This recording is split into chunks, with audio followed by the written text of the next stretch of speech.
Harlequin Intrigue and HarperAudio present K-9 Guardians by Nichole Severn, performed by Heidi Filici. Chapter 1. They were coming. Scarlet Beam stared at the security feed longer than she should have. Seconds ticked off one by one, putting everyone in this building in more danger the longer she refused to move. She had to be sure. To confirm she wasn't seeing things coming off a 24-hour shift. Dust kicked up in front of the perimeter cameras and blocked out early morning sun coming up over the cliffs to the west. "Don't make me do this," she said to herself. She couldn't make the call until she had visual confirmation. Her hand hovered over the alarm she'd hand-wired throughout the building. One press. That was all it would take to start an outright war. She licked at dry lips. The dust cleared, revealing 4 fully loaded and most likely bulletproof SUVs coming straight at Socorro's headquarters. Every cell in her body spiked with battle-ready tension. Sangre por sangre had crossed the line. Scarlet slammed her hand down on the alarm. Ear-piercing shrieks urged operatives into action. She backed away from the security console built with her own 2 hands and reached for her sidearm. Compressing the release, she caught the magazine and inventoried the rounds stacked inside as she headed into the corridor.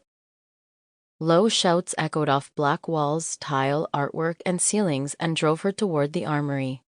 It shouldn't have come to this. She thought they'd have more time. Socorro Security's orders to dismantle the most bloodthirsty drug cartel in New Mexico had come straight from the Pentagon. A year of intelligence gathering, close calls, and surveillance hadn't come close to an attack like this. Each organization knew the danger of provoking the other until the time was right. Seemed Sangre por Sangre had gotten tired of waiting. Movement registered ahead as Socorro's counterterrorism agent dashed ahead of her. 2 other operatives followed after she rounded into the armory. They were private military contractors, trained in war, weapons, strategy, combat, and intelligence gathering throughout their military careers. Each of them moved with efficiency, as they pulled high-powered rifles from mounts and stashed extra ammunition in their vests. "What do we got, Scarlet?" Granger Moraes holstered a backup pistol at his ankle. The former counterterrorism agent knew all about surprise attacks, having worked the investigation of 9/11 and the ambush on the American consulate in Benghazi. If they were going to get out of this alive, it would be because of him. 4 vehicles upgraded 1 mile out. I'm not sure how many hostiles inside. Assume your rounds won't pierce the bodies or windows given Jones's run-in a couple weeks ago. Socorro's combat coordinator had barely survived the encounter as he tried to protect a war correspondent who'd gotten herself in the cartel's crosshairs. Scarlet strapped into her Kevlar as the tick of nails grew in intensity from the corridor. She really needed to trim those. Competing growls told her the vet had sent out Hans and Gruber to back Scarlet up.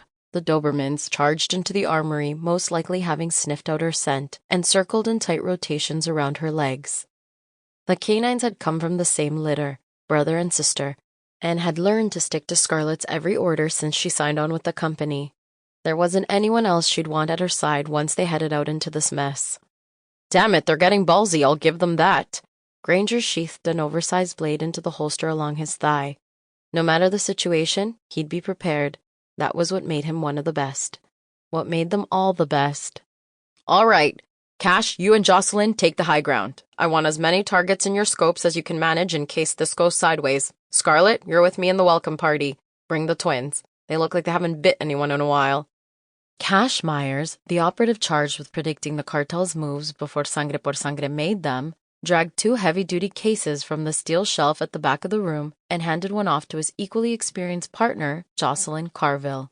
"We need to alert Chief Halsley and the rest of Alpine Valley the cartel is in the area. Make sure all civilians shelter in place until the threat has passed." The alert was sent out the moment I hit the alarm. I'm sure Alpine Valley PD is already issuing the order, because that was their job, to protect those who couldn't protect themselves. It was why Scarlet had signed on with Socorro in the first place. She secured her sidearm, hand pressed along the grip.